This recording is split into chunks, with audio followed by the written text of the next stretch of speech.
రెండవ పాయింట్, చాలామంది ఏమంటారంటే బ్రదర్ దేవుడు చూసుకుంటాడులే అని అంటారు.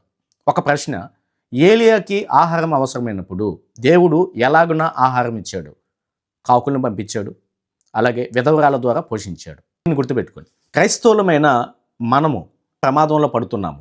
ప్రభుత్వమే క్రైస్తవులకు వ్యతిరేకంగా పోరాడుతుంది. ఇప్పుడు ఏం చేయాలి?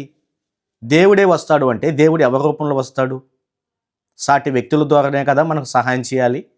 మరి ఇప్పుడు అపోస్తుడైన పౌలు గారు తను సువార్త ప్రకటన చేస్తున్నప్పుడు ఆయనకు వచ్చినటువంటి వ్యతిరేకత విషయంలో పౌలు గారు ఏం చేశాడు అంటే, అపోస్తల కార్యములు 16వ అధ్యాయము 37వ వచనంలో, అయితే పౌలు వారు న్యాయము విచారింపకయే రోమీలమైన మమ్మును బహిరంగంగా కొట్టించి చెరసాలలో వేయించి, ఇప్పుడు మమ్మను రహస్యంగా వెళ్ళగొట్టుదురా, మేము ఒప్పము, వారే వచ్చి మమ్మను వెలుపలికి తీసుకొని పోవాలని చెప్పిను.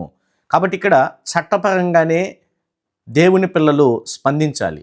మనమందరము ఐక్యమత్యంగా చట్టం ఎలా ఉందో చట్టాన్ని అతిక్రమించకుండా భారత రాజ్యాంగాన్ని గౌరవిస్తూనే మనకున్నటువంటి హక్కులని మనము కాపాడుకునేటువంటి ప్రయత్నం చేయాలి, జాగ్రత్త పడాలి. కాబట్టి మనమందరం కలిసి ఫైట్ చేద్దాం, చట్టపరంగా ఫైట్ చేద్దాం, అందరం ఒకటవుదాం, ఐకమత్యాన్ని చాటుదాం.